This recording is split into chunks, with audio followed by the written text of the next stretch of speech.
Terkadang memang bikin pusing kalau domba-domba kita itu pada nggak mau akur ya, apalagi kalau anak dombanya itu kebanyakan dengan jenis kelamin pejantan, biasanya akan susah sekali akur, mesti dipisah satu kandang satu, disekat-sekat, nggak bisa di koloni, karena memang kalau pejantan itu ya sukanya pada kayak gitulah, nggak bisa disatuin dalam satu kandang.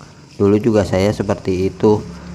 Ada beberapa pejantan yang sudah terjual satu kandang satu, dipisah-pisahin sebelum tahu caranya, tapi sih ketika sudah tahu caranya sih sekarang fine-fine aja ya, disatuin juga nggak masalah, nggak pada berantem.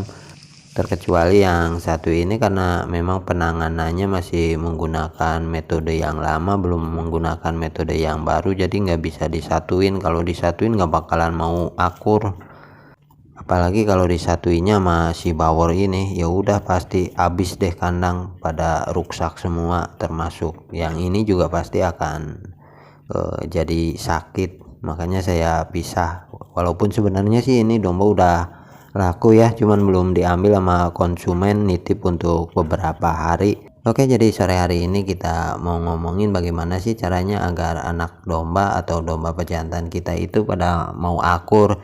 Ya minimal satu kandang ada 2 ekor pejantan atau 3 ekor pejantan, kan lumayan bisa mengirit kandang, nggak terlalu nggak terlalu membutuhkan kandang yang luas, karena memang untuk membangun kandang kan membutuhkan dana yang nggak sedikit. Seperti biasa, sebelum kita menyelesaikan sebuah permasalahan, alangkah lebih bagusnya kalau kita mengetahui terlebih dahulu apa sih yang menjadi akar permasalahan, atau apa sih yang menyebabkan domba-domba kita itu tidak mau akur.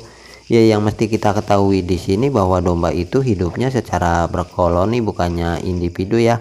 Makanya ketika kita nyatuin domba-domba baru ke dalam satu koloni, itu pasti nggak bakalan bisa akur untuk 1 atau 2 hari, karena memang kalau di manusia itu sedang melakukan pemilihan umum ya, tapi kan ini namanya domba ya, masih menggunakan hukum rimba, jadi siapa yang kuat dia yang menang atau dia yang jadi raja. Makanya dia pada nggak mau akur, pada saling memberikan salam olahraga.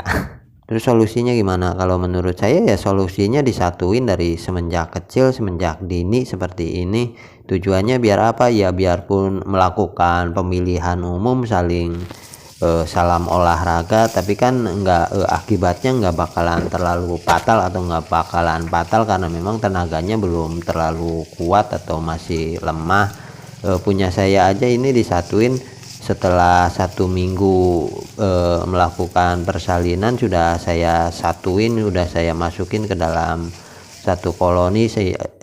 Tapi ini masih yang sama-sama seumuran ya, jadi seumpama nih yang ini baru 1 minggu setelah persalinan, yang satunya lagi 2 minggu setelah persalinan, atau maksimal ya 1 bulan setelah persalinan. Kalau sudah disatuin dari kecil kayak gini kan sudah melakukan pemilihan umum dari kecil, jadi sudah ketahuan siapa rajanya. Begitu dia besar nggak bakalan saling gitu-gitulah, salam olahraga gitu. Susah ngomonginnya karena kemarinan banyak yang kena dolar kuning.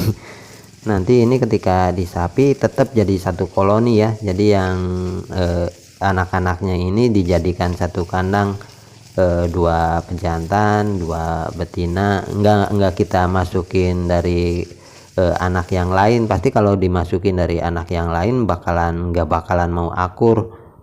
Entah itu betina ataupun pejantan, sama aja lah kayak gitu.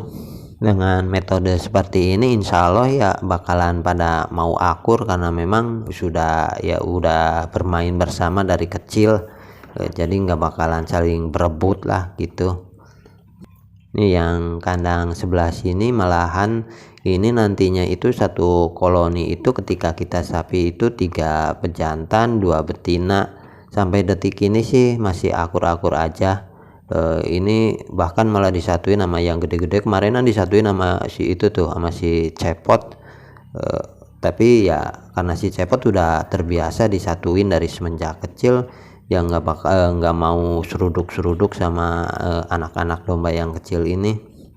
Cara ini juga sebenarnya cukup efektif ya untuk mengurangi keagresifan domba pejantan yang mau kita jadikan pamacak, karena sudah terbiasa hidup secara berkoloni. Nantinya dia nggak bakalan terlalu agresif sama betina-betinanya, apa nantinya itu nggak bakalan kerdil anak-anak domba karena kalah dalam berebut pakan. Sebenarnya intinya kalau menurut saya sih gini ya, selama tempat pakannya nggak ngantri, menurut saya nggak bakalan terjadi yang namanya kekurangan atau malnutrisi pada anak domba, terkecuali ketika si tempat pakannya itu ngantri, jadi saling berebut tempat pakan, nggak kebagian atau terlalu over populasi di dalam satu kandang. Itu ada kemungkinan besar, malah kalau saya bilang bisa 80% sampai 90% akan mengalami malnutrisi atau kekerdilan pada anak domba. Itu sih menurut saya. Makanya ini saya sampai pintu aja dikasih tempat pakan portable ya, jadi bisa dibuka dipasang ya, tujuannya biar jangan sampai si domba itu mengalami ngantri dalam proses makannya.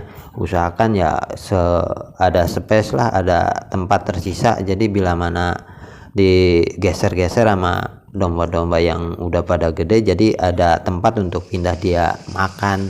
Yang terakhir, kalau bisa ya jangan lupa untuk like, comment, subscribe serta share-nya ya. Oke, mungkin cukup sampai di sini untuk obrolan kita di sore hari ini. Sampai ketemu di next video and bye bye.